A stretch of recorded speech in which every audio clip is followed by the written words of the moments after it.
मन में ये संकल्प हुआ कि मैं भगवान का भजन करूं। दक्ष का वो साप बाधित हो गया और नारद जी की समाधि लग गई। स्थिर होकर के, समाधिस्थ होकर के नारद जी भजन करने लगे। जब कोई भजन में बैठता है ना, तो देवताओं का कलेजा धक धक करने लगता है। इंद्र को सबसे ज्यादा घबराहट होती है। क्यों? कहीं ऐसा नहीं हो ये मेरा इंद्र का पद छीन लें। नारद जी की समाधि देख करके इंद्र को बड़ी घबराहट हुई। सोचता है आज तक तो नारद जी कहीं ध्यान लगा करके बैठे नहीं, वीणा लेकर के चारों लोग घूमते ही रहते, चारों तरफ घूमते ही रहते हैं। आज ये समाधि लगा करके क्यों बैठे हैं? कहीं ऐसा तो नहीं नारद जी के मन में स्वर्ग का पद लेने की इच्छा हो गई हो। देखो, जो जैसा व्यक्ति होता है ना, उसको सामने वाले में भी वही दुर्गुण दिखाई देते हैं। सीधी सी बात है, यदि आपको किसी व्यक्ति में दुर्गुण दिखाई दे रहे हैं तो समझ लेना चाहिए गुप्त रूप से वो दुर्गुण कहीं ना कहीं आपके हृदय में बैठा हुआ है। तभी वो प्रतिबिंब रूप से आपको सामने वाले में दिखाई दे रहा है। भक्त को सब भक्त ही नजर आते हैं, चोर को सब चोर ही नजर आते हैं। इंद्र जिस मनोवृत्ति के हैं, इंद्र को नारद जी में भी वही दोष दिखाई दे रहा है। यहां तुलसीदास जी ने इंद्र को कितनी हेय उपमा दी है। क्या कहते हैं तुलसीदास जी? सुख हाडले भाग सठ, स्वान निरख मृगराज, छीन ले जन जान जड़ते में सुर पतहि न लाज। इस निर्लज्ज बेशर्म इंद्र को लाज नहीं है। नारद जी के विषय में ऐसा सोच रहा है। कैसे सोच रहा है? जैसे कोई कुत्ता जिसके मुंह में हड्डी लगी है, कोई कुत्ता हड्डी लेकर के भागे और उसको चबाए, तो उस हड्डी के चोट लगने से उसके मुख में से ही रक्त निकलता है, और वो क्या सोचता है कि इस हड्डी में से ही खून निकल रहा है, तो उसको चूसता है, उसका रस लेता है। उसको ये पता नहीं है कि ये हड्डी नहीं, मेरा ही रक्त है। और सामने से कोई सिंह आ जाए तो कुत्ता क्या सोचता है? अरे कहीं ये सिंह मेरी इस हड्डी को नहीं ले ले। अब भला सिंह कोई ऐसी हड्डियां चूसता है? वो तो इतना सामर्थ्यशाली है कि वो जब चाहे तब ताजा शिकार करके मांस खाए। तो जैसे वो कुत्ता सिंह को देख करके भयभीत हो जाता है कि कहीं ये सिंह मेरी हड्डी को लेकर के नहीं भाग जाए, इंद्र भी उसी कुत्ते की तरह भयभीत हो रहे हैं, कहीं नारद जी तपस्या के बल से मेरा इंद्रासन नहीं ले लें। अरे भक्त के लिए पद की कोई महत्ता नहीं होती है। जिसको भगवान का पद मिल गया, जिसको भगवान का चरण मिल गया, उसे ये तुच्छ पद लालायित नहीं कर सकते हैं, प्रलोभित नहीं कर सकते हैं। भक्त कभी पद के पीछे नहीं भागता। तुलसीदास जी कह रहे हैं इंद्र ने कामदेव को बुलाया। अरे कामदेव, मुझे तो ऐसा लगता है कि नारद जी के मन में इंद्र का पद लेने की इच्छा हो गई है। आज तक इन्होंने समाधि नहीं लगाई, आज ये हिमालय में बैठ करके समाधि लगा रहे हैं। तुम ऐसा करो, जिस प्रकार हो इनकी समाधि भंग करो। कामदेव को तभी याद किया जाता है जब किसी की समाधि भंग करनी होती है। शंकर भगवान की समाधि भंग कराई थी। आज देवताओं ने पुनः कामदेव का स्मरण किया है। कामदेव आए हैं अपने पांचों बाणों को लेकर के। काम ने अपनी पूरी माया दिखा दी, लेकिन नारद जी की समाधि कामदेव से भंग नहीं हुई। नारद जी टस से मस नहीं हुए और अपने भजन में लगे रहे। क्यों? जानकी नाथ सहाय करें, तब कौन बिगाड़ सके नर तेरो। अरे भगवान जिसके रक्षक हैं, भला काम उसका क्या बिगाड़ेगा? राम जिसके रखवाले हैं, काम की वहां नहीं चलती।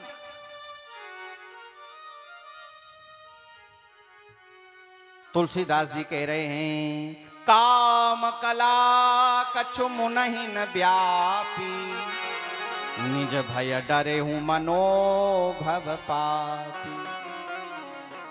काम की कोई कला मुनि को विचलित नहीं कर पाई। डर गया काम, चरणों में गिर गया, मुनीश्वर मुझे क्षमा करो। नारद जी की आंखें खुली। अरे भाई कामदेव तुम? हे देवर्षि नारद, मैं इंद्र के कहने से आपकी तपस्या भंग करने आया था, लेकिन धन्य हैं आप, मेरे इतने प्रयास के उपरांत भी आपके मन में कोई विकार नहीं हुआ। हंसने लगे नारद जी। अरे काम, किसने भेजा था तुझे मेरे समाधि को भंग करने के लिए? इंद्र ने भेजा था। कह देना इंद्र से, उसके पद के लोभ से मैं तपस्या नहीं कर रहा था। काम को आशीर्वाद देकर के नारद जी ने भेज दिया। काम को तो जीत लिया, क्रोध को भी जीत लिया, लेकिन काम के द्वारा जो प्रशंसा हुई उस प्रशंसा को नारद जी पचा नहीं पाए। देखो, अपमान को पचा पाना बहुत सरल है। कोई अपमान कर दे, हमसे कोई अधिक सामर्थ्यशाली, अधिक शक्तिशाली है, तो अपमान अपने आप ही पच जाएगा। तुम कर क्या सकते हो उसका? अरे कोई अधिक शक्तिशाली व्यक्ति अपमान कर दे तो अपमान को पचाना ही पड़ता है मजबूरी में, तुम उसका कुछ बिगाड़ तो पाते नहीं हो। लेकिन सम्मान को पचा पाना बहुत बड़ी बात है। लोग सम्मान को नहीं पचा पाते। थोड़ा सा किसी ने प्रशंसा करी, माला पहनाई, जय जयकार करी, तो समझते हैं हम ही भगवान के दूसरे अवतार हैं। सम्मान को पचाना सीखो। साधन के मार्ग में सम्मान जहर के बराबर बताया है। सम्मानम घोर गरलम नीचापमानम सुधा। भक्त के लिए सम्मान जहर के बराबर है। मीठा जहर है सम्मान। जैसे ही अपने में श्रेष्ठत्व भाव आया कि हम श्रेष्ठ हैं, तुम भगवान से दूर हो जाओगे। भगवान को दैन्यता पसंद है, दीनता। सूरदास जी कितने बड़े भक्त हैं भगवान के, और क्या कहते हैं? मौसम कौन कुटिल खल कामी, जेहि मोई तन दियो ताहे बिसरायो, ऐसो नमक हरामी। मौसम कौन कुटिल खल कामी। कभी श्रेष्ठ नहीं समझता भक्त अपने आप को। नाथ हो सब पतितन को नायक, मैं सभी पापियों का नेता हूं, ऐसा पापी हूं। नाथ हो सब पतितन को टीको। जितने भी भक्त हुए हैं भगवान उनके दैन्य से रीझे हैं। तृणादपि सुनीचेन तरोरिव सहिष्णुना, अमानिना मान देन कीर्तनीयम सदा हरि। चैतन्य महाप्रभु कहते हैं भक्त का लक्षण है तृणादपि सुनीचेना, तिनके से भी नीचा बन करके रहे। तिनके से नीचा कैसे? तिनके पर पैर पड़ता है तो वहीं की वहीं बैठ जाता है। लेकिन तुम ऐसे बनो कि तिनका तो पैर हटते ही ऊपर तब भी उठ जाता है, लेकिन तुम तिनके से भी नीचे बन करके रहो। तरोरिव सहिष्णुना, वृक्ष से भी अधिक सहिष्णु बनो। वृक्ष पर कोई पत्थर मारता है तो वृक्ष प्रतिकार नहीं करता है, उसको मीठे फल ही देता है, उसको छाया ही देता है। कोई उसकी लकड़ी काटता है तो उसको ऊष्मा ही देता है, कभी प्रतिकार नहीं करता। तृणादपि सुनीचेना तरोरिव सहिष्णुना, अमानिना मान देना। सदैव अमानी बन करके रहो। मत चाहो कि कोई हमारा सम्मान करे। सम्मान कोई करेगा, पैर आपके कोई छुएगा तो आपका पुण्य ही तो ले जाएगा। जिसके पैर हम छूते हैं उसके पुण्य का छठा हिस्सा हमको लगता है। इसलिए पैर छुपाना कोई श्रेष्ठता का कार्य थोड़े ही है। और सदैव मान दो दूसरे को। अमानीना मान देना। तुम जिसको जितना सम्मान दोगे, जिसको हम जो वस्तु देते हैं वही हमें मिलती है। जितना तुम दूसरों को सम्मान दोगे तुम्हारा यश उसी प्रकार बढ़ता रहेगा। और जिस दिन आपने सम्मान की इच्छा कर ली, क्योंकि प्रकृति का नियम है जिसके पीछे हम भागते हैं वो वस्तु हमसे दूर होती चली जाती है, और जिससे हम दूर होना चाहते हैं वो हमारे पास दौड़ करके आती है। ये नियम है प्रकृति का। सम्मान यदि तुम चाहने लग गए तो सम्मान पीछे भाग जाएगा, लेकिन आप ये भाव ही मत रखो कि कोई हमारा सम्मान करे, नहीं करे ठीक है, नहीं करे तो और अच्छा है। हम सदैव हमारे से किसी का असम्मान नहीं हो, अमानिना मान देना, और कीर्तनीय सदा हरि, भगवान का सदैव कीर्तन करो, भक्त का यही लक्षण है। नारद जी बस सम्मान को नहीं पचा पाए। कामदेव ने जब कहा धन्य है नारद जी, कामदेव ने नारद जी की बात जब देवताओं की सभा में सुनाई तो समस्त देवताओं ने नारद जी की प्रशंसा करी, भगवान की माया को शीश झुकाया। अब नारद जी मन में सोचते हैं, वारे नारद तू तो धन्य है, तूने काम को जीत लिया। और किसने जीता है काम को? एक व्यक्ति ने और जीता है। जब शिवती सर नयन उघारा, चितवत काम भयऊ जरि छारा। शंकर जी ने और जीता था काम को। काम को तो जीत लिया था, लेकिन क्रोध को नहीं जीत पाए थे। क्रोध से भस्म कर दिया था काम को। लेकिन वारे नारद, तूने तो काम को भी जीत लिया, क्रोध को भी जीत लिया, और इंद्र के पद का लोभ भी तेरे मन में नहीं है, तो लोभ को भी जीत लिया। तू तो बड़ा ही श्रेष्ठ बन गया। नारद जी के मन में अभिमान का अंकुर पैदा हो गया। अब सोचते हैं कि ये बात शंकर जी को तो पता चल ही गई होगी कि हमने काम को जीत लिया है, क्योंकि अब तक तो उनका कोई प्रतिद्वंदी नहीं था, किसी ने काम को नहीं जीता था। शंकर जी ही काम विजयी थे, शंकर जी ही कामारी थे। लेकिन अब उनको पता चल गया होगा कि नारद भी तुम्हारी टक्कर का ही योद्धा है। लेकिन कोई नागरिक अभिनंदन करने के लिए कोई बुलावा नहीं आया कैलाश से। अरे नहीं आया तो कोई बात नहीं है, ऐसा लगता है कि चिढ़ने लग गए हैं, चलो हम ही बता देते हैं उन्हें। जाकर के पहुंच गए कैलाश पर। तुलसीदास जी वर्णन करते हैं, तब नारद गवनी शिव पाही, जिता काम अहिमित मन माही। ये अभिमान मन में लेकर के कि मैंने काम को जीत लिया, इस अभिमान के साथ भगवान शंकर के पास गए। भगवान शंकर ने नारद जी को देखा, बड़े प्रसन्न हो गए। आहा, नारद जी आ रहे हैं, राम जी की चर्चा सुनाएंगे। संतों से यही तो अपेक्षा करते हैं लोग कि राम की कथा सुनाएं, भगवान की कथा सुनाएं।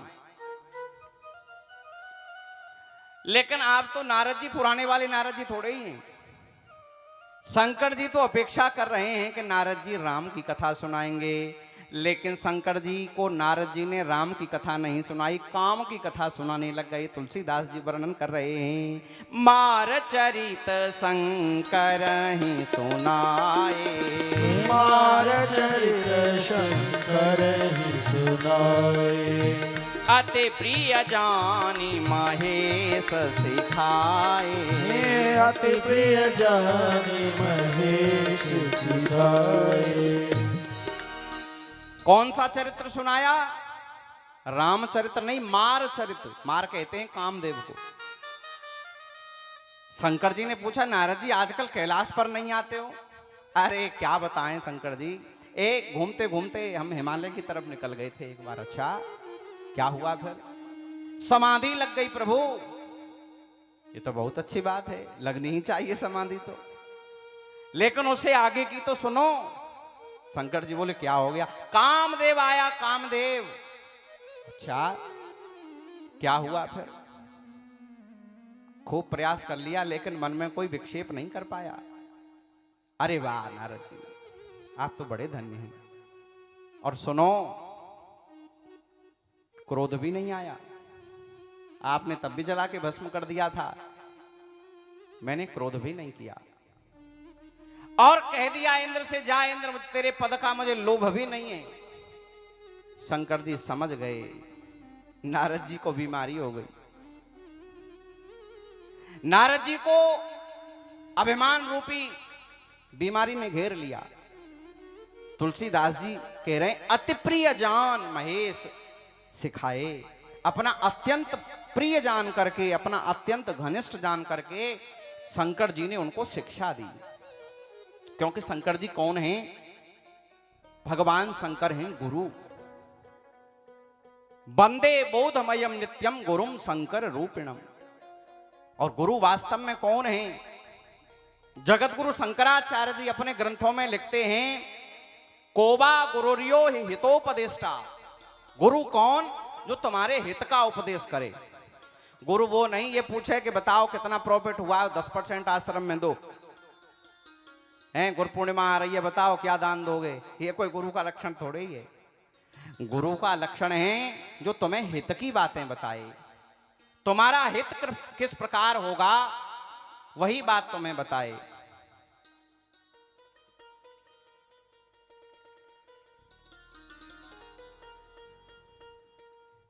कोवा गुरुरियो हितोपदेष्टा।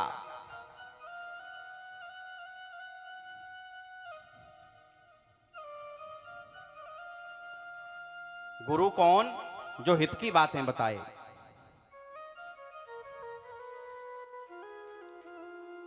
और भगवान शंकर जगत गुरु हैं। उन्हें बड़ी दया आई नारद जी पर।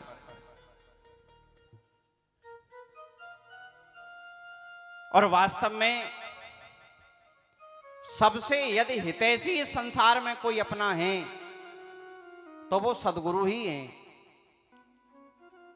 संसार के जितने भी संबंध है ना, उनमें स्वार्थ की गंध है, कहीं ना कहीं गंध है स्वार्थ की। चाहे मोटा रस्सा हो मोह का, अथवा तो आसक्ति की पतली जंजीर हो, कहीं ना कहीं रिश्ते जितने भी संसार के हैं उनमें स्वार्थ की गंध अवश्य है। केवल गुरु शिष्य का संबंध ऐसा है जिसमें स्वार्थ नहीं है, निस्वार्थ है। और शंकर जी से श्रेष्ठ गुरु कौन होगा? शंकर जी को दया आई नारद जी पर। ये नारद जी भगवान के भक्त हैं, कहां ये अभिमान के चक्कर में पड़ गए कि मैंने काम जीता। देखो, भगवान की कृपा से काम जीता है, अपनी योग्यता से नहीं। भगवान की कृपा को नारद जी अपनी योग्यता समझने लग गए। यही स्थिति हम लोगों की है। यदि हमारे से कोई श्रेष्ठ कार्य हो जाए तो उसका श्रेय हम ले लेते हैं, ये हमने किया। हम तो लोगों के घरों में जाते हैं तो फिर अपने संघर्ष की कहानी वो लोग सुनाते हैं, अरे महाराज पहले हम ये थे और देखो ये सब जो है बड़ी मेहनत से हमने किया है, बेटे को इतने अच्छे विद्यालय में पढ़ा रहे हैं, अब आपकी कृपा से हमने अपनी मेहनत से ये सब कर लिया, गाड़ी मकान दुकान सब। एक दो बार गलती से उनके मुंह से निकल जाता है, भगवान की कृपा से मानते नहीं है, वो निकल जाता है। हमें अंदर से बहुत हंसी आती है। अब क्या कहें, ये हमने किया, हमने संघर्ष किया, ये नादानी में है। तुम्हें संघर्ष करने का शक्ति और बल तो भगवान ने ही दिया है, उस कृपा का अनुभव करो। ये तुम्हारी योग्यता नहीं है, ये भगवान की कृपा है। उस कृपा का अनुभव करो, प्रतिक्षण अनुभव करो और ये सोचो जितनी तुम मेहनत करते हो तुमसे लाखों गुना मजदूर भी मेहनत करते हैं, लेकिन उन्हें शाम की 2 वक्त की रोटी जुटाना मुश्किल हो जाता है।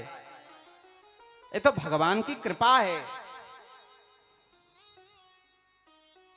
अपनी योग्यता नहीं। तुम्हारी योग्यता क्या है? तुम 2 बूंद पानी थे और 2 मुट्ठी राख बनोगे, बस इतनी ही औकात है सबकी, और ज्यादा नहीं है।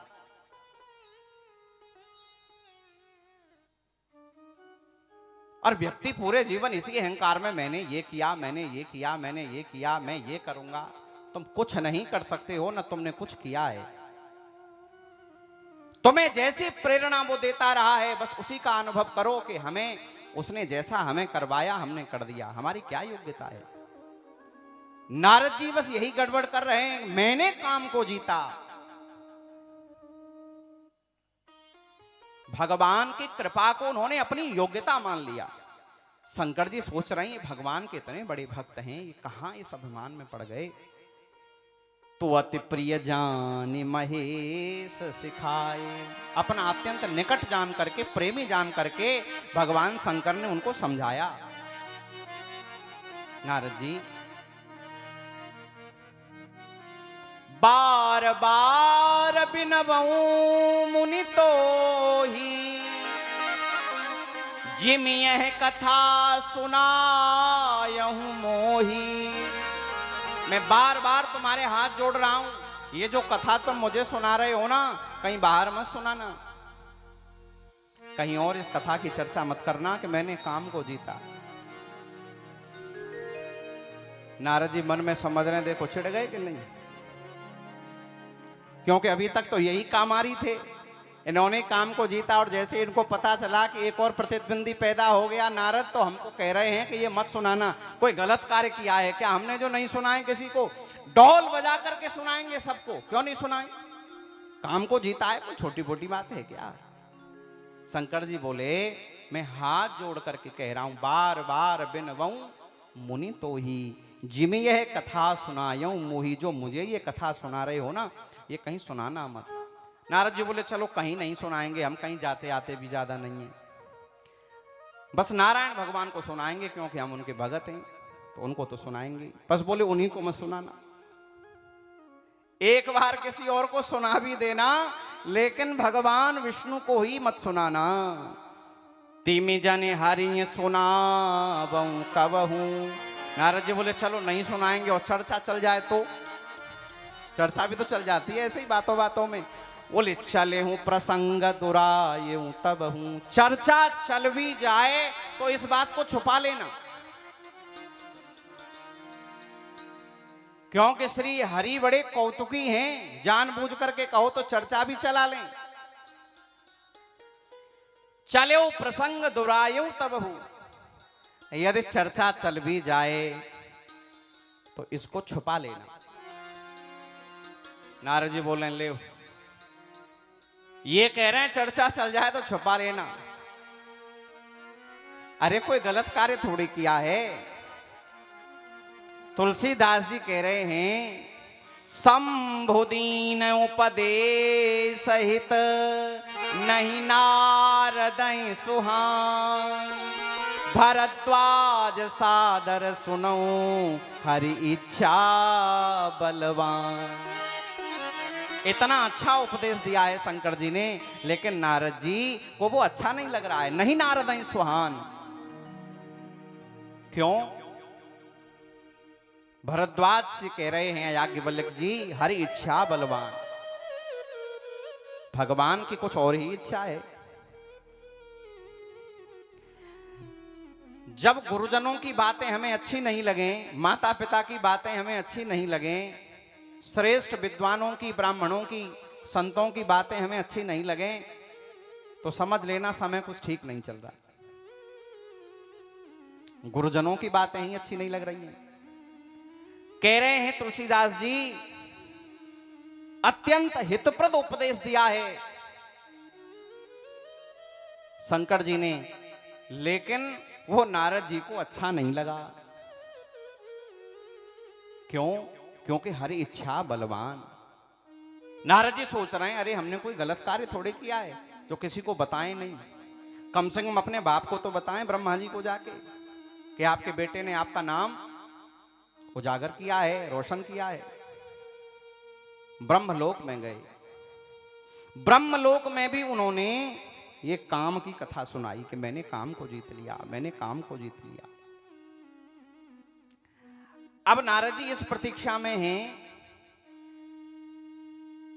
कि भगवान नारायण को पता तो चल गया होगा, एक दो दिन में निमंत्रण पत्र आएगा कि यहां अभिनंदन समारोह रख रहे हैं नारद जी तुम्हारा, तुम वैष्णव हो, काम को जीत लिया, क्रोध को जीत लिया, तो आओ तुम्हें अभिनंदन पत्र देकर के सम्मान करेंगे वैकुंठ में। लेकिन वैकुंठ से कोई बुलौआ नहीं आया। नारद जी बोले कोई बात नहीं है, नहीं आया तो हम स्वयं ही चले जाते हैं वैकुंठ। और महाराज वैकुंठ चले गए तुलसीदास जी वर्णन करते हैं, एक बार कर तल बर बीना, एक बार कर तल बर बीना, गावत हरि गुण गान प्रवीणा, गावत हरि गुण गान प्रवीणा, क्षीर सिंधु गवनी मुनि नाथा, क्षीर सिंधु गवनी मुनि नाथा, जय वस श्रीनिवास श्रुति माथा, जय बस श्रीनिवास श्रुति माथा। नारद जी अपने वीणा पर तान छेड़ते हुए हरिगुण गाते हुए वैकुंठ को चले गए। श्रीमन नारायण नारायण नारायण, श्रीमन नारायण नारायण नारायण, भजमन नारायण नारायण नारायण, भजमन नारायण नारायण नारायण, लक्ष्मी नारायण नारायण नारायण, लक्ष्मी नारायण नारायण नारायण, श्रीमन नारायण नारायण नारायण, श्रीमन नारायण नारायण नारायण, वेंकट नारायण नारायण नारायण, वेंकट नारायण नारायण नारायण, कृष्ण नारायण नारायण नारायण, कृष्ण नारायण नारायण नारायण, राम नारायण नारायण नारायण, राम नारायण नारायण नारायण। नारद जी श्रीमन नारायण नारायण करते हुए क्षीर सिंधु पर पहुंच गए, क्षीर सागर में गए।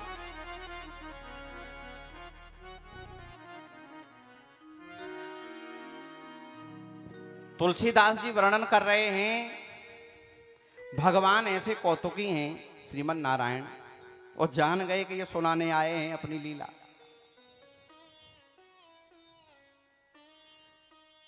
क्या कहते हैं भगवान विष्णु?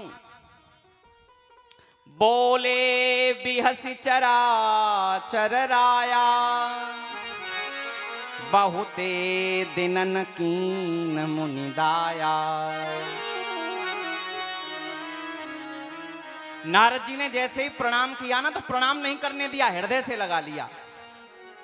नारद जी नीचे बैठना चाहते थे तो नहीं नहीं नहीं, नहीं नीचे नहीं, अपने बगल में ही बैठा लिया। अब तो नारद जी अंदर से सोच रहे हैं कि ये भी समझ गए कि अब ये पहले वाला नारद नहीं है, अब नीचे नहीं बैठने दे रहे हैं, अब तो अपने बगल में ही बिठा रहे हैं। बैठे आसन ऋषि समेता, हरस मिले उठ रमा निकेता, हृदय से लगाया, पैर नहीं छूने दिए। लक्ष्मी जी इशारे से पूछ रही हैं, ये बताओ, आप तो कह रहे थे कि नारद जी को अभिमान हो गया, और आप ही इनके अभिमान को बढ़ा रहे हो। अब जब वो पैर छूना चाह रहे थे क्यों नहीं छुपाए? वो नीचे बैठना चाह रहे थे तो क्यों अपने आसन पर बिठा लिया? भगवान कह रहे हैं कि अब इनकी बीमारी कुछ ज्यादा बढ़ गई, अब और बढ़ानी पड़ेगी तब इलाज होगा। कभी कभी क्या होता है, शरीर में कोई फुंसी हो, आप डॉक्टर के पास जाओ और डॉक्टर साहब कहें कि देखो ये दवा ले लेना, ये सूख जाएगी, बैठ जाएगी यहीं, कोई ज़्यादा खास परेशानी नहीं है। अब आप प्रमाद बस वो दवा नहीं लो, आलस्य में दवा नहीं लिया आपने, अब वो फुंसी थोड़ी और बड़ी हो गई। जब वो ज़्यादा दुखने लगी तो दूसरे डॉक्टर के पास गए। अब वो दूसरे डॉक्टर साहब ने देखा, बोले अरे ये तो बढ़ गई है, तुमने दवा नहीं ली थी इसकी पहले? बोले ली थी लेकिन खाई नहीं। तो अब ये दवा से ठीक नहीं होगी, अब तो इसका ऑपरेशन करना पड़ेगा। तो आप कहो कि जब करना ही है ऑपरेशन तो कर दो। अब बोले अभी ऑपरेशन लायक ये हुई नहीं है, अब इसको पकाना पड़ेगा। और कह देते हैं आप तो हेल्थ में ही हैं तो आपको तो पता है, तो कहते हैं अभी कुछ दिन दवा और खाओ, जब ये अच्छी तरह पक जाएगा तब इसका ऑपरेशन होगा। तो भगवान विष्णु कह रहे हैं कि नारद जी ने दवा दी थी उपदेश की, कहा था कि जो ये कथा मुझे सुना रहे हो ये कहीं और मत सुनाना। वो शिक्षा रूपी दवा यदि नारद जी ने समय से ले ली होती तो ये मुझे अब बीमारी बढ़ानी नहीं पड़ती। अब इनके अभिमान को और बढ़ाऊंगा, क्योंकि इस पंज की गेंद को जितनी तेजी से नीचे फेंकेंगे उतनी तेजी से ऊपर जाएगी ना। तो अभी तो और बढ़ा रहे हैं इनके अभिमान को। क्या कह रहे हैं? बोले बेहस चरा चर राया, बहुते दिनन कीनी मुनि दाया। अरे मुनि, आज तो बहुत दिनों में दया करी है, आते नहीं हो इधर। नारद जी और मन ही मन लट्टू हो गए। क्या कह रहे हैं? पहले तो यही दया करते थे, दया सिंधु थे, दया निधान थे। अब तो ये भी समझ गए हैं कि नारद जी भी दया ही करते हैं किसी किसी पे। भगवान ने कह दिया ना, बहुते दिनन कीन मुनि दाया। अरे नारद जी, आज तो बहुत दिनों बाद दया करी है, कहां रहे? बस इसी मौके की तलाश में तो थे नारद जी। कैसे भी पूछें तो सही कि कहां रहे। काम चरित नारद सब भाखे, और जो कुछ काम विजय की जो उनकी कथा थी वो सारी कथा भगवान को सुना दी। यद्यपि प्रथम बरज शिव राखे, जबकि पहले भगवान शिव ने समझाया था और ये बार बार कहा था कि सबसे कह देना, लेकिन भगवान नारायण से ही मत कह देना। चले प्रसंग दोहराए तब हो, प्रसंग चल भी जाए तब भी उसको छुपा लेना, लेकिन भूल गए शंकर जी के उपदेश को। क्या कह रहे हैं? अरे प्रभु, एक दिन मैं हिमालय पे चला गया, आपका भजन करने लगा। घबरा गया इंद्र मेरे भजन को देख करके, कामदेव भेज दिया उसने। लेकिन आपकी कृपा से मैंने कामदेव को भी, उसके माया को भी जीत लिया, काम को भी जीत लिया। नारद जी कह रहे हैं कि मैंने काम को जीत लिया। नारद जी ऐसी बात कर रहे हैं जैसे कोई व्यक्ति कहे कि देखो एक बार गजब हो गया, एक आदमी ने हम पे खूब गोलियां चलाई लेकिन हमें एक गोली नहीं लगी। दूसरा कहे कि तुम्हारे पास भी हथियार होगा, तुमसे डर के भाग गया। बोले ना, कोई हथियार नहीं था, कोई एक डंडा भी नहीं था हमारे पास, लेकिन हमको एक भी गोली नहीं लगी। ऐसा कैसे हो जाएगा? आपके पास कोई हथियार भी नहीं है, आत्मरक्षा भी नहीं करी और तुम्हें गोली भी नहीं लगी। कहां बैठे थे तुम? बोले किले के अंदर बैठे थे। तो उसकी योग्यता है कि गोली नहीं लगी कि किले की सुरक्षा है? अरे तुम सुरक्षित किले में बैठे हो इसीलिए तुम्हें गोली नहीं लगी, तुम्हारी इसमें क्या योग्यता है? तो ये नारद जी भगवान के सुरक्षा कवच में थे, तब इनको काम ने कुछ नहीं कहा और ये अपनी योग्यता समझ रहे हैं। क्या कह रहे हैं? कामचरित नारद सब भाखे, कामचरित नारद सब भाखे। यद्यपि प्रथम बरज शिव राखे, यद्यपि प्रथम बरज शिव राखे। अति प्रचंड रघुपति के माया, अति प्रचंड रघुपति के माया। जेहि न मोह बस को जग जाया, जेहि न मोह बस को जग जाया। तुलसीदास जी कह रहे हैं भगवान हरि की माया देखो, अति प्रचंड रघुपति के माया। उस माया ने किस किस को मोहित नहीं किया, वही माया आज नारद जी को परेशान कर रही है। नारद जी समझ नहीं पा रहे हैं कि ये भगवान की कृपा से हुआ है। गीता में भी भगवान कहते हैं ये सा देवी ये सा गुणमयी मम माया दुरत्या, मेरी माया बड़ी दुरत्या है।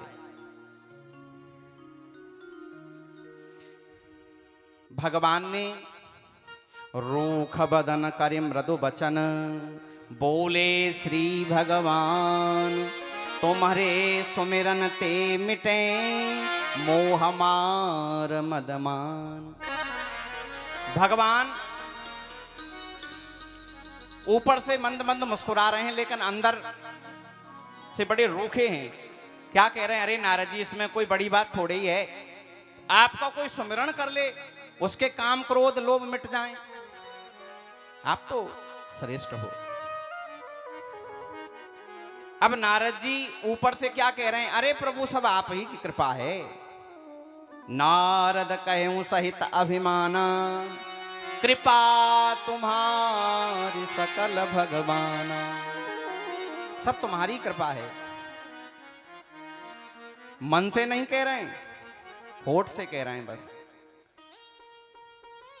अब भगवान ने विचार किया, ये नारद जी मेरे परम भक्त हैं और मेरा संकल्प है कि भक्त का कभी पतन नहीं होने देता हूं।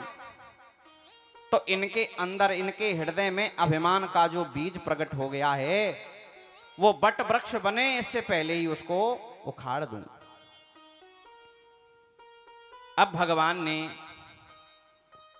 नारद जी को वैकुंठ से विदा किया। नारद जी जा रहे हैं, तब भगवान ने अपनी माया से एक 100 योजन विस्तार वाला सुंदर नगर बसाया। नारद जी ने जब वो नगर देखा, उस नगर में बड़ी चहल पहल हो रही थी। उस नगर के राजा का नाम था शील निधि और उस शील निधि की कन्या विश्व मोहिनी का स्वयंवर हो रहा था। ये बाबा जी हैं, इनको स्वयंवर में जाना था नगर में, ये तो निकल जाते सीधे, लेकिन अब भगवान की माया कि उस नगर में प्रवेश कर गए। अरे विरक्तों का क्या काम है शादी ब्याह में जाने का? संत महात्माओं को नहीं जाना चाहिए। और आजकल जो स्वरूप शादियों का बिगड़ा है, वहां तो भक्त को भी नहीं जाना चाहिए। इतना सबसे दूषित अन्न यदि कहीं पाना पड़ता है तो वो शादियों में, सबसे दूषित अन्न। सबका झूठा खा रहे हैं कि नहीं? खड़े होके खा रहे हैं, जूते चप्पल पहन के खा रहे हैं। अब महानगरों में तो बहुत दयनीय स्थिति है। जो मेट्रोपॉलिटन सिटी हैं उनमें तो इतना अनर्थ होता है, उसी में झूठा डाल रहे हैं, खा रहे हैं। क्या संस्कृति बिगड़ी है। और उसमें भी महात्माओं का क्या काम है? उस नगर में नारद जी गए, अब भगवान की माया अपना स्वरूप दिखा रही है। जब उस नगर के राजा शील निधि को पता चला कि नारद जी मेरे नगर में आए हैं, आकर के प्रणाम किया और अपनी कन्या विश्व मोहिनी को प्रणाम कराया और कहा, हे नारद जी, मेरी ये कन्या है, इसका नाम विश्व मोहिनी है, इसका हाथ दे करके आप बताइए कि इसका भविष्य कैसा है। अब महाराज नारद जी ने उस विश्व मोहिनी का हाथ देखा। हस्त रेखा में लिखा कुछ था और नारद जी मोहबस समझ कुछ रहे हैं। नारद जी क्या कह रहे हैं? शील निधि, तेरी कन्या की हस्त रेखा में लिखा है, जो एहि बरहि अमर सोई होई, जो यही बरही अमर सोई होई। समर भूमि ते ही जीते न कोई, समर भूमि ते जीते न कोई। सेवा ही सकल चराचर ताही, सेवा ही सकल चराचर ताही। बरहि शील निधि कन्या जाई, बरहि शील निधि कन्या जाई। विश्व मोहिनी की हस्तरेखा में लिखा था, इसका विवाह अजर अमर व्यक्ति से होगा, इसका विवाह ऐसे व्यक्ति से होगा जिसको चराचर में कोई जीतने वाला नहीं होगा। लेकिन नारद जी क्या समझ रहे हैं कि जो इसको वर्ण कर लेगा वो अजर अमर हो जाएगा। फर्क समझ रहे हैं? हाथ में लिखा है कि इसका विवाह अजर अमर से होगा, जिसको कोई जीत नहीं पाएगा। और नारद जी मोहबस क्या सोच रहे हैं, जो इससे ब्याह कर लेगा वो अजर अमर हो जाएगा, उसको कोई जीत नहीं पाएगा। अब क्या सोच रहे हैं? काम को तो जीत लिया, क्रोध को जीत लिया, लोभ को भी जीत लिया, इससे ब्याह कर लें तो अजर अमर और हो जाएंगे। विश्व मोहिनी से ब्याह कर लें तो बस अजर अमर हो जाएंगे, फिर तो दूसरे भगवान ही बन गए। विश्व मोहिनी की हस्तरेखा में लिखा है, सेवहि सकल चराचर ताही। रेखा में तो लिखा था कि चराचर जगत उसकी सेवा करने वाला होगा जो इसको वर्ण करेगा। नारद जी सोच रहे इससे विवाह हमने कर लिया तो चराचर जगत हमारी सेवा करने लग जाएगा। ये वातावरण का प्रभाव है। क्यों गए थे उस नगर में जहां ब्याह शादी और इत्यादि गीत वाद्य बजते हैं, तो फिर मन में तो लड्डू फूटेंगे कि नहीं फूटेंगे। बाबा जी हो तो आपको क्या जरूरत थी नगर में जाने की, लेकिन भगवान की माया। अब नारद जी इतने विकल हो गए विश्व मोहिनी को प्राप्त करने के लिए, अब तो ये सोच रहे हैं, करो जाए सोई जतन बिचारी, करो जाए सोई जतन बिचारी। यही प्रकार मोहि बरे कुमारी, यही प्रकार मोहि बरे कुमारी। जप तप कछु न होई तेहि काला, जप तप कछु न होई तेहि काला। हे विधि मिलाई कवन विधि बाला, हे विधि मिलाई कवन विधि बाला। छूट गया भजन जप तप साधन सब छूट गया। अब तो क्या सोचते हैं, अब किस प्रकार मुझे ये कुमारी मिले, किस प्रकार मेरा ब्याह हो इसके साथ। ये कौन से नारद जी हैं? अभी अभी काम जीता था इन्होंने, अभी अभी छाती चौड़ी करके त्रिलोक में घूम रहे थे कि मैंने काम जीत लिया, और अब क्या कह रहे हैं, अब कौन सा यत्न करूं जिससे ये मेरा वरण कर ले। जप तप कछु न होई तई काला, न जप हो रहा है न तप हो रहा है, छूट गई माला। अब क्या चिंतन चल रहा है, हे विधि कवन मिले यही बाला। अब किस प्रकार ये कुमारी मुझे मिले। याद आया, इस समय भगवान नारायण के अतिरिक्त मेरी कोई सहायता नहीं कर सकता, और नारायण के बराबर कोई सुंदर भी त्रिलोक में नहीं है। यदि उनसे उनका स्वरूप मांग लूं, उनसे उनकी सुंदरता मांग लूं, तो फिर तो पक्का ये राजकुमारी मुझे ही चुनेगी स्वयंवर में। दौड़े दौड़े गए, भगवान नारायण से कहा, आपन रूप देहु प्रभु मोही, आनि भांति नहीं पावो ओही। इतने विकल हो गए नारद जी कि अभी से एजी ओजी वाली भाषा पे आ गए। ब्याह नहीं हुआ है अभी, क्या कह रहे हैं, हे प्रभु मुझे अपना रूप दे दीजिए, नहीं वो मुझे मिलेगी नहीं। नाम नहीं लिया, आन भांत नहीं पावो ओही, उसको मैं फिर दूसरी भांति नहीं पा सकता हूं। आप मुझे अपना स्वरूप दे दो। नारद जी जब कह रहे थे, भगवान अंदर ही अंदर कह रहे, अभी अभी तो ताल ठोक के गए कि मैंने काम को जीता, और अब कह रहे हैं कि वो मुझे ऐसे नहीं मिलेगी। अब तो एक ही विधि है कि आप मुझे अपना रूप दे दो। लेकिन नारद जी ने एक बड़ी अच्छी बात कह दी भगवान से, और ये बात हर व्यक्ति को दिन में 2-4 बार भगवान से कहनी चाहिए। ये चौपाई 2-4 बार बोलनी चाहिए भगवान के सामने। याद कर लो, इसको नोट कर लो। कौन सी?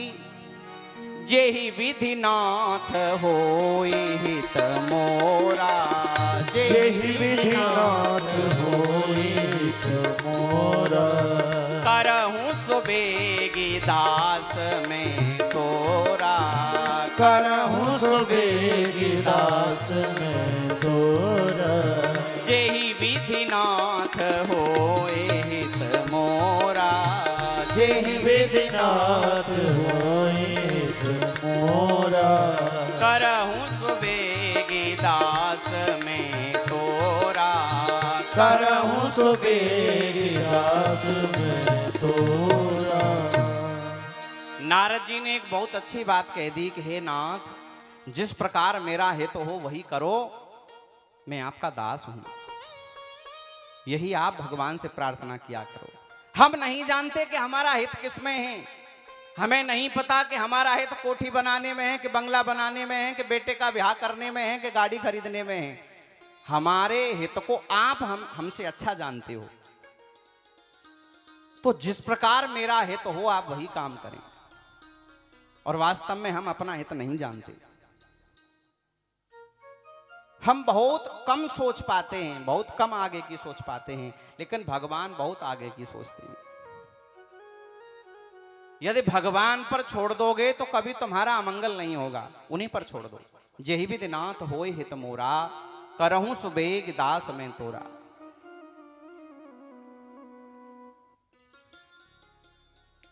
एक और बहुत अच्छा प्रयोग है इस चौपाई का, हमने स्वयं अनुभव किया है। जीवन में कभी कभी ऐसी परिस्थिति आ जाती है कि आप निर्णय नहीं ले पाते हैं कि ये स्थिति मेरे लिए ठीक है कि ये स्थिति ठीक है।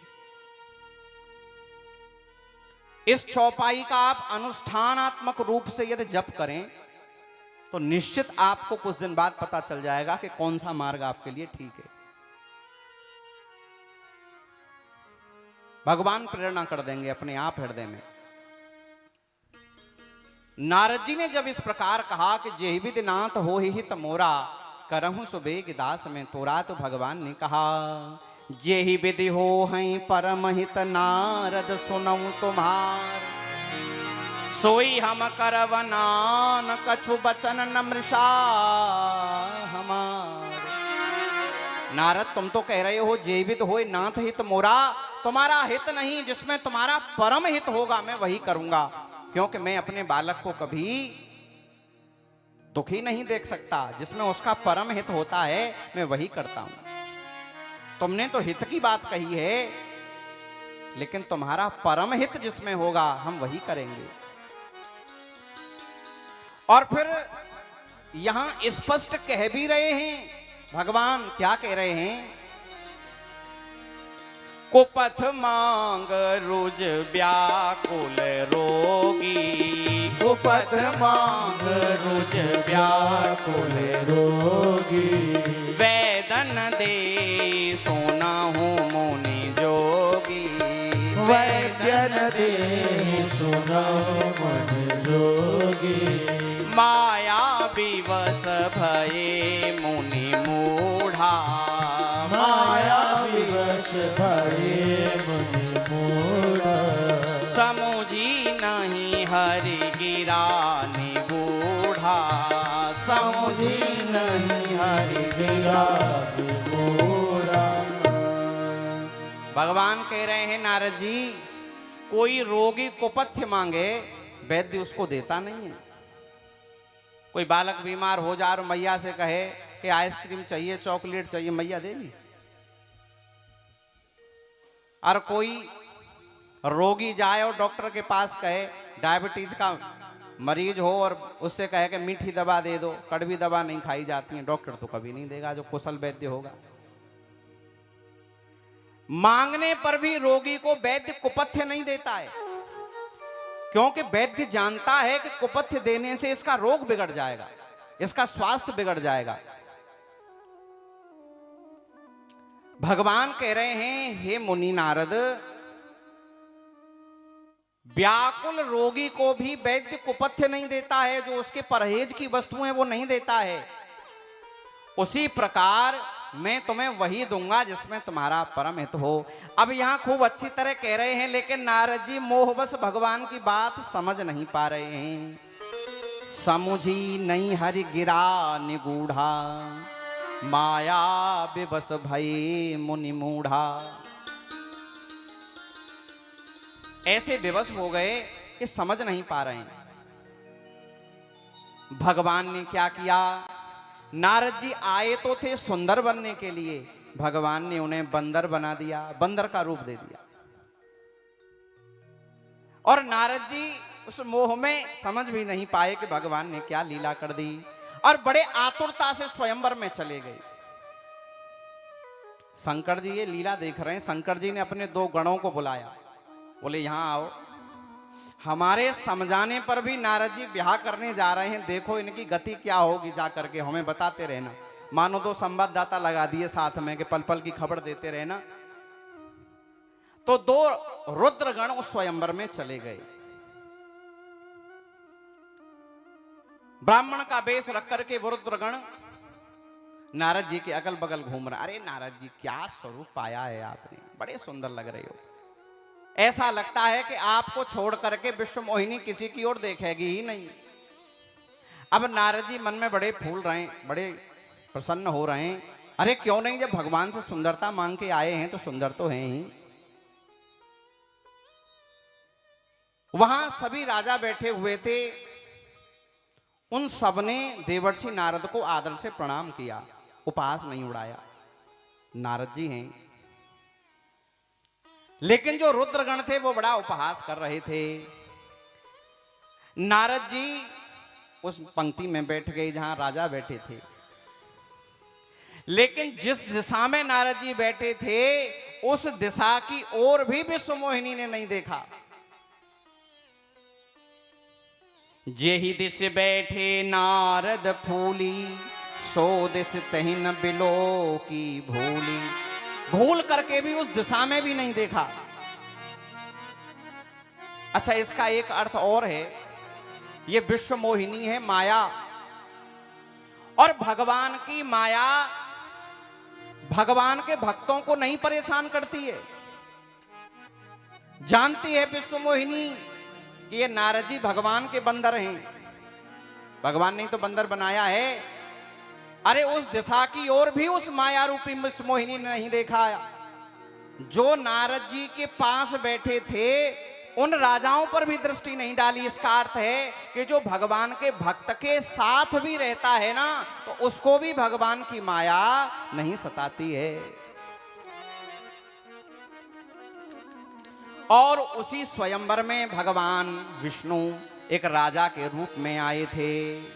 विश्व मोहिनी ने भगवान के गले में जयमाला डाल दी, और तुलसीदास जी लिखते हैं, दुल्हन ले गई लक्ष्मी बासा, दुल्हन ले गई लक्ष्मी बासा, नृप समाज सब भयहु निराशा, नृप समाज सब भयहु निराशा। भगवान उस विश्व मोहिनी का वर्ण कर करके ले गए, और जितने भी राजा थे सब निराश हो गए। अब नारद जी बड़े व्याकुल हो गए। तब जो रुद्रगण बैठे थे वो बोले, नारद जी जरा जल में अपना मुख तो देख के आओ, आप कितने सुंदर लग रहे हो। जैसे ही नारद जी ने जल में अपना मुख देखा, क्रोध से होठ फड़कने लगे, नेत्रों में लाल लाल लालिमा छा गई। उन रुद्रगणों को शाप दिया, अरे तुमने मेरा अपमान किया, उपहास किया। हो निशाचर जाए तुम कपटी पापी दो, हंसे हमें सो ले हूँ फल, बहुरे हंसे मुनि को। जाओ तुम दोनों कपटी राक्षस हो जाओ, जिस प्रकार मुझे देख करके हंसे हो, आगे किसी को देख करके मत हंसना। रुद्रगण बोले, इसमें हमारा क्या दोष था, जिसने तुम्हें बंदर बनाया उससे कहो ना। हाँ, वहीं जा रहा हूं, उस हरि को भी देखूंगा। आज भरी सभा में मेरा अपमान कर दिया। और महाराज होठ फड़काते हुए, क्रोध से लाल लाल नेत्र हैं नारद जी के, और भगवान वैकुंठपति की ओर जाने लगे। लेकिन मार्ग में ही भगवान विष्णु मिल गए, और कैसे कौतुकी हैं। एक बगल में तो लक्ष्मी जी हैं और एक बगल में वो राजकुमारी विश्व मोहिनी हैं। नारद जी देखे, बोले हमारा एक नहीं होने दिया, और स्वयं दो दो को लेकर के घूम रहे हैं। कह रहे हैं, देहूं श्राप कि मरिहूं जाई, जगत मोर उपहास कराई। आज या तो शाप दे दूंगा विष्णु को, या मर जाऊंगा। और जैसे ही भगवान पर दृष्टि गई, सुनत बचन उपजाति क्रोधा, माया वसन रहा मन बोधा। भगवान ने कहा नारद जी से, अरे नारद जी कहां विकल होकर के भाग रहे हो। इस प्रकार कहा तो और पारा चढ़ गया। अरे मेरी होने वाली पत्नी को ले आए स्वयंवर से, और पूछ रहे हो कि कहां जा रहा हूं विकल की भांति। समझ गया हूं तुम बड़े ईर्ष्यालु हो। पर संपदा सकहु नहीं देखी, तुम्हारे ईर्षा कपट विशेष। अरे कपटी, दूसरे की संपत्ति देख करके तुम्हें हर्ष नहीं होता है ना? मैं जानता हूं तुम्हारे स्वभाव को। मथत सिंधु रुद्र ही बोरायो, सुर ही प्रेर विषपान करायो। तुमने ही समुद्र मंथन के समय शंकर जी को विष दिया था ना? असुरों को तुमने ही मदिरा पिलाई थी, देवताओं को तुमने ही अमृत पिलाया था, और भगवान शंकर को तुमने विष पिला दिया, और स्वयं लक्ष्मी को लेकर के चले गए थे। असुर सुरा विष शंकर ही आपुरमा मनिचारु, स्वार्थ साधक कुटिल तुम सदा कपट व्यवहार। तुम सदा के कपटी रहे हो, मैं जानता हूं। तुम क्या समझते हो, तुम्हारे ऊपर किसी का नियंत्रण नहीं है, जो तुम्हारे मन में आएगा वही करोगे। परम स्वतंत्र न सिर पर कोई, आभय मने करो तुम सोही। कर्म सुभा सब तुम्हें न बाधा, अब लग तुम्हें न काहू साधा। तुम क्या समझते हो, तुम्हारे ऊपर कोई है ही नहीं। लेकिन सुनो, आज तुमने अच्छे घर में बायना भेज दिया है। भले भवन अब बायन दीना, पावोगे फलयापन कीना। बायना तो जानते हो ना किसको कहते हैं? बायना जानते हो बायना किसको कहते हैं? विवाह के बाद जो मिठाई बंटती है उसको बायना कहते हैं। तो इसका ऐसा होता है कि जिसके घर बायना आता है फिर उसे कुछ और बढ़ा करके, अपने यहाँ जब होता है तो उसके यहाँ कुछ बढ़ा करके फिर पड़ोसी के यहाँ भेजना पड़ता है। तो नारद जी कह रहे हैं आज तक तुम्हें अच्छे लोग नहीं मिले, लेकिन आज तुम्हारा पाला नारद से पड़ गया है। आज तुमने अच्छे घर में बायना दे दिया है, तुम्हें सवाया करके दूंगा, अपने किए हुए का फल पाओगे। मुझे बंदर बना दिया, मैं सुंदर बनने आया था, विवाह नहीं होने दिया। तो सुनो, तुम्हें भी नर वेश में जन्म लेना पड़ेगा। राजा के बालक के रूप में तुम्हारा अवतार होगा, और जैसे मैं पत्नी के विरह में दुखी हो रहा हूं, उसी प्रकार नारी विरह तुम होब दुखारी। नारी के विरह में तुम्हें भी दुखी होना पड़ेगा। मुझे बंदर बना दिया, तो सुनो, वे बंदर ही तुम्हारी सहायता करेंगे। करे हैं की सहाय तुम्हारी, ये मेरा शाप है। भगवान मुस्कुराते रहे। साप सी सधरि हरसिय, प्रभु बहु बिनती कीन, निज माया के प्रबलता, करहि कृपा निधिली। भगवान मुस्कुराते रहे और अपने भक्त नारद के शाप को उन्होंने शीश पर धारण कर लिया। भगवान कितने करुणामय हैं। और जब भगवान ने अपनी माया को हटाया तो तुलसीदास जी लिखते हैं, जब हरि माया दूर निवारी, जब हरि माया दूर निवारी, नहतहि रमान राजकुमारी, नहीं तह रमान राजकुमारी। जब भगवान ने अपनी माया को हटाया तो न वहां लक्ष्मी दिखी, न वो राजकुमारी दिखी।